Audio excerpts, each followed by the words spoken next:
حلیمہ کی بکریاں چلتی وہیں عورتوں کی بھی چلتی، لیکن معاملہ وہی ہے، حلیمہ کی بکریاں آتی ہیں تو دودھ ہی دودھ ہے، عورتوں کی بکریاں آتی ہیں تو دودھ نہیں۔ ارے عورتیں سمجھ رہی تھی یہ چارے کی وجہ سے ہے، ان کو نہیں پتا تھا یہ میرے رسول کے قدموں کی برکت ہے، رسول کے قدموں کی برکت تھی۔ جہاں نبی پاک علیہ السلام جنہ کٹ ہو گئے، رحمت ہی رحمت ہو گئی، برکت ہی برکت ہو گئی، کرم ہی کرم۔ عجیب و غریب واقعات پیش آ رہے ہیں۔ ایک دن سرکار لیٹے ہوئے، آپ دیکھتے ہیں نا بچے، معصوم بچے، جب آپ ان کو لٹا دیں پنگورے میں، جھولے میں، اکثر انگلی ہلاتے رہتے ہیں، کبھی ہنستے ہیں، کبھی روتے ہیں، کبھی مسکراتے ہیں۔ بچوں کی عجیب کیفیت ہوتی ہے، کون ان کو ہنساتا ہے، کون ان کو رلاتا ہے ہمیں نہیں پتا، کبھی ہنستے کبھی روتے، کبھی اپنی انگلی ہلاتے رہتے ہیں۔ حلیمہ سعدیہ نے دیکھا میرے آقا صلی اللہ علیہ وسلم پنگورے میں لیٹے ہیں، انگلی ہلا رہے ہیں۔ جب آسمان پہ دیکھا جدھر آقا کی انگلی جاتی ہے چاند اسی طرف چلا جاتا ہے، حضور ادھر کرتے ہیں تو چاند ادھر آ جاتا ہے، ادھر کرتے ہیں تو چاند ادھر آ جاتا ہے۔ اسی لیے امام اہل سنت نے لکھا چاند جھک جاتا جدھر انگلی اٹھاتے مہد میں، کیا ہی چلتا تھا اشاروں پر کھلونا نور کا، کیا ہی چلتا تھا اشاروں پر کھلونا نور کا۔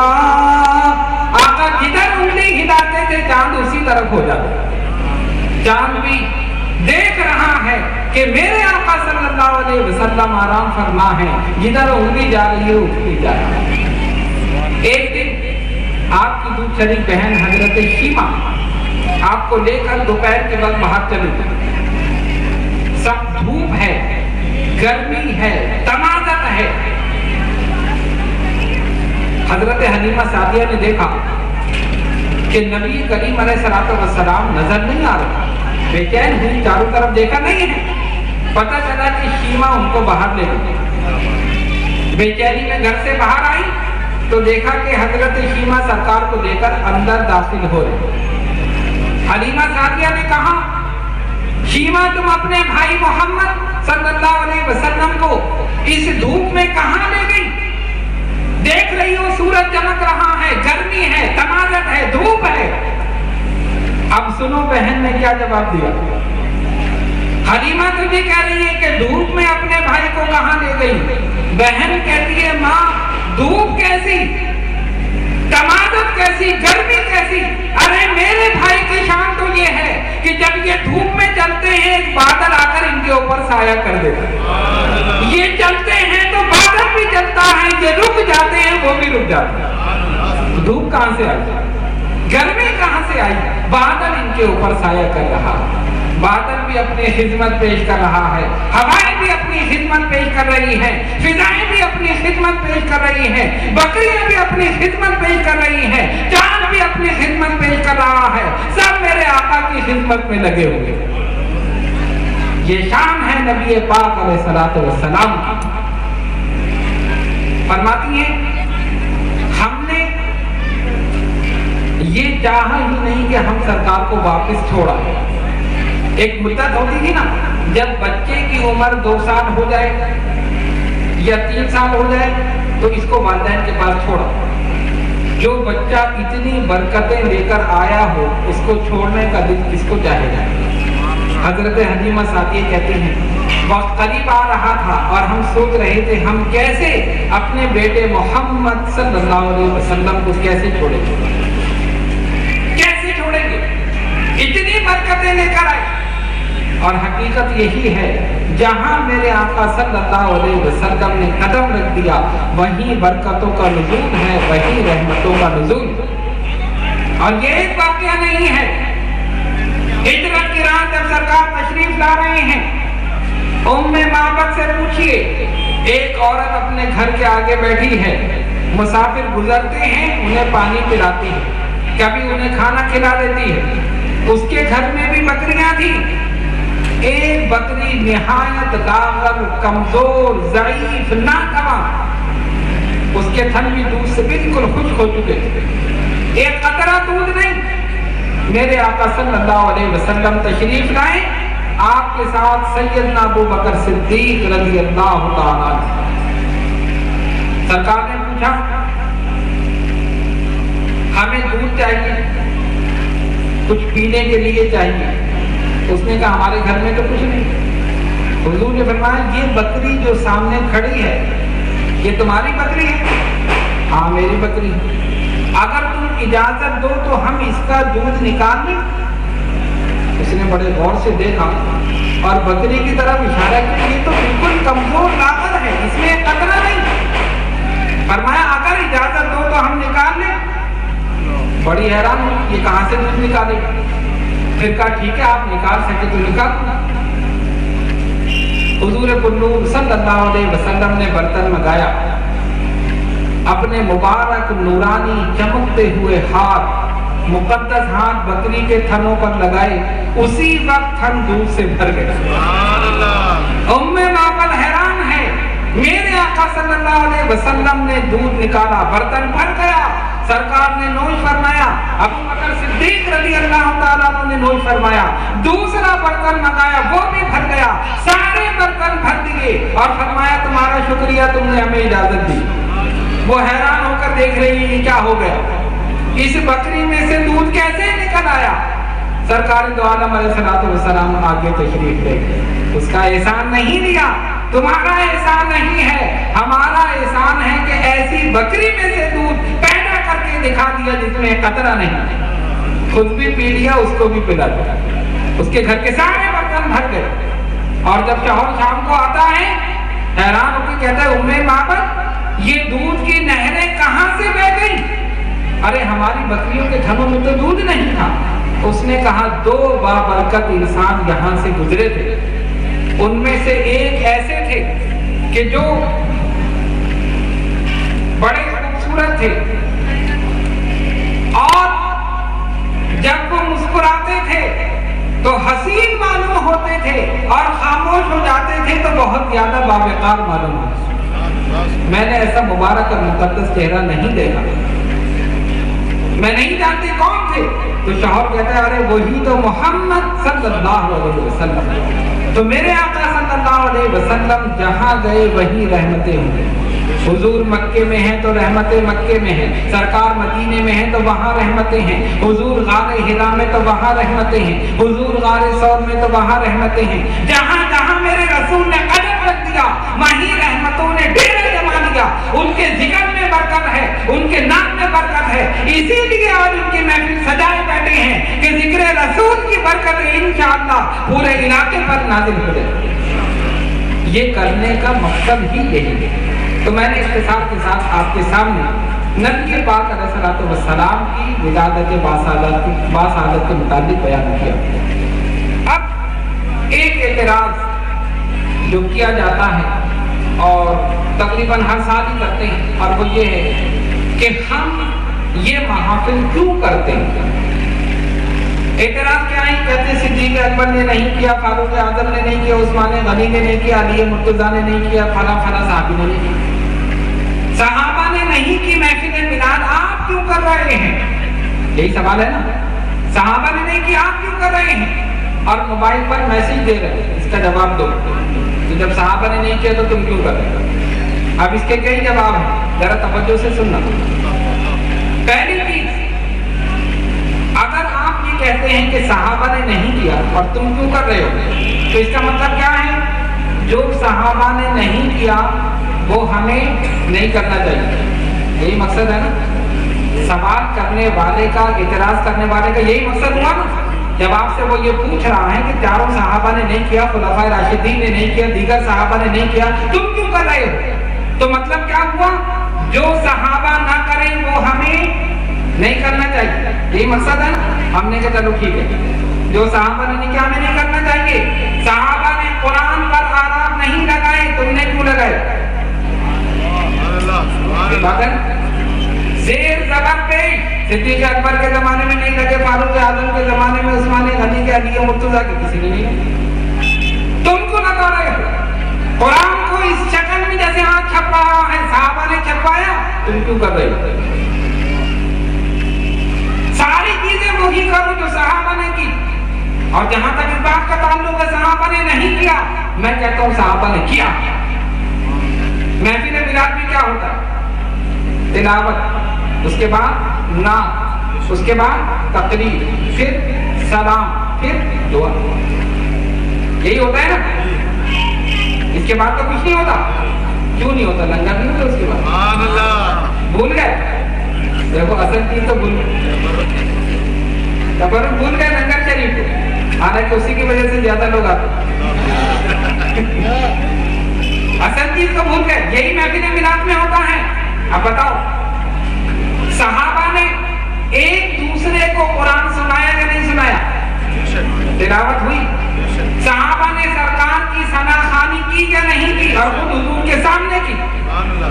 حضرت حسان بن ثابت رضی اللہ تعالیٰ عنہ نے، اور آقا نے دعا فرمائی، اے اللہ حسان کی روح القدس کے ساتھ مدد فرما۔ فرمایا حسان پڑھتے رہتے ہیں، جبریل ان کی مدد کرتے رہتے ہیں۔ حضور کے سامنے ثنا خوانی ہوئی۔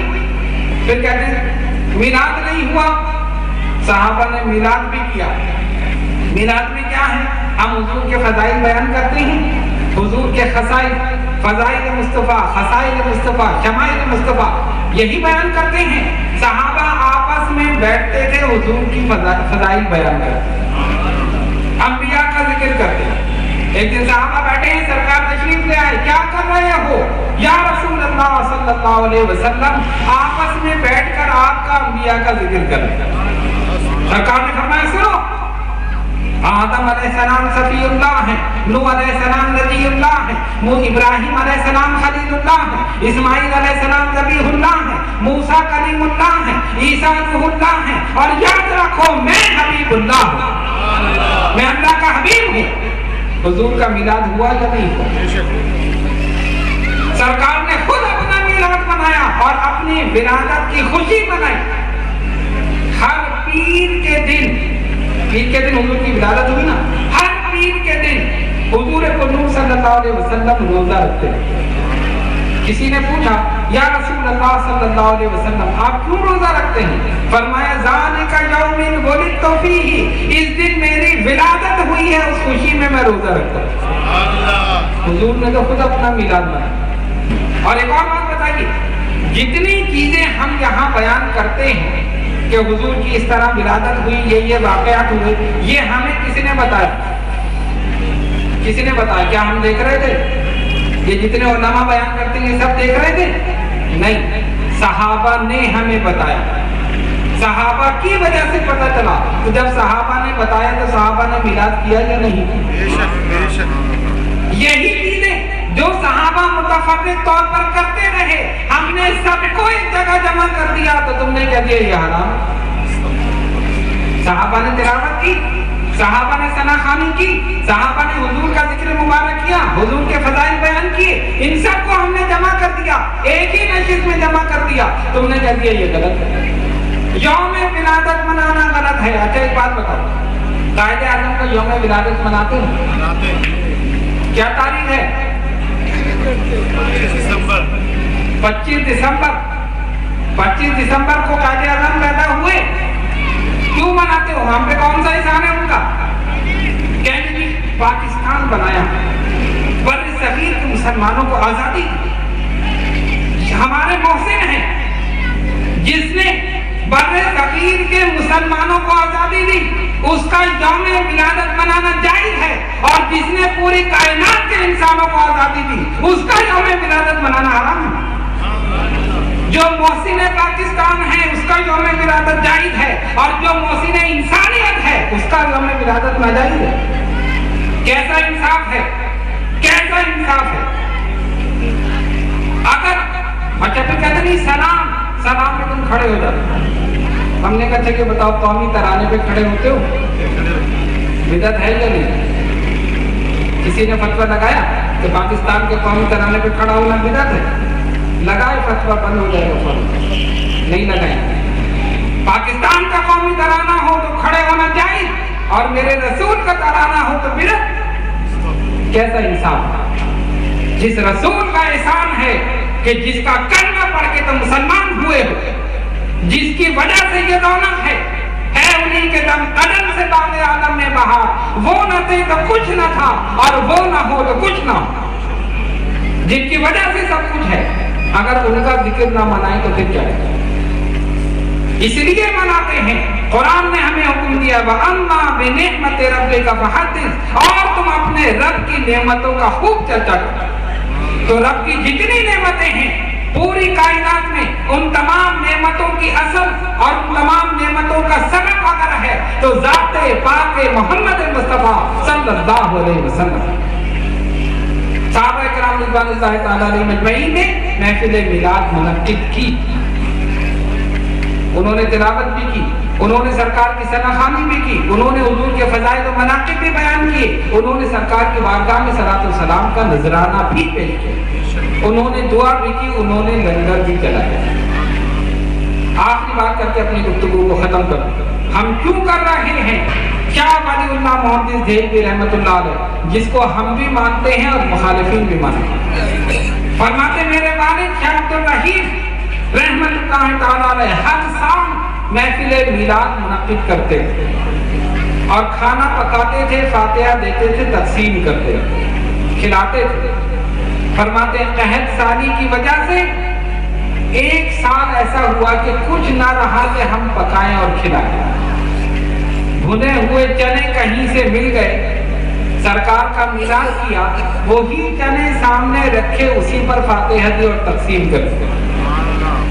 رات ہوئی، سرکار دو عالم علیہ السلام کی زیارت ہوئی، دیکھا کہ حضور کے سامنے وہی چنے رکھے ہوئے ہیں اور سرکار تناول فرما رہے ہیں۔ سرکار نے قبول فرما لیا کہ اگر یہ بنے ہوئے چنے ہیں لیکن خلوص کے ساتھ ہیں، محبت کے ساتھ ہیں، حضور نے قبول فرما لیا۔ تو پتہ نہیں چلا کہ ہم جہاں بھی، جس وقت بھی، جس مقام پر بھی محفل میلاد منعقد کرتے ہیں، ہم اس خیال سے کرتے ہیں، اس یقین کے ساتھ کرتے ہیں کہ آقا دو جہاں صلی اللہ علیہ وسلم اس محفل کو سن بھی رہے ہیں، دیکھ بھی رہے ہیں اور اپنے فیضان سے مستفید بھی فرما رہے ہیں۔ علامہ جلال الدین سیوطی رحمۃ اللہ علیہ، ابن حجر اسقلانی، یہ سب یہ فرماتے ہیں کہ جہاں محفل میلاد منعقد ہوتی ہے اللہ کی رحمتیں برکتیں وہیں پر نازل ہوتی ہیں۔ تو ان محافل کے منعقد کرنے کا مقصد یہی ہے۔ علماء اکرام ان اعتراضات کے جوابات دے چکے ہیں، لیکن پھر ہر سال انہی اعتراضات کو ریپیٹ کر دیا جاتا ہے۔ آپ اپنے عقیدے پر مستحکم رہیے، اپنے عقیدے پر قائم رہیے اور نبی پاک علیہ الصلوۃ والسلام کی محبت سے اپنے قلوب کو جگمگاتے رہیے، انشاءاللہ تعالی یہاں بھی کامیاب اور وہاں بھی کامیاب۔ اللہ تبارک و تعالی ہم سب کو اسی مسلک حق اہل سنت و جماعت پر زندہ رکھے اور اسی پر موت عطا فرمائے۔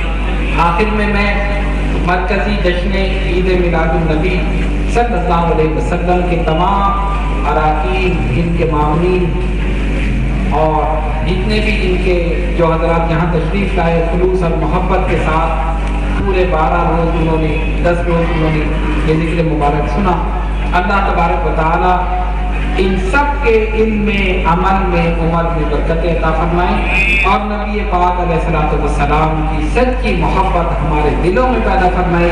اے اللہ ہم اسی محبت میں زندہ رہیں اور اسی محبت میں موت عطا فرمائے۔ وآخر دعوانا الحمدللہ رب العالمین۔ اب کارکنوں کی حوصلہ افزائی کے لیے حضرت کے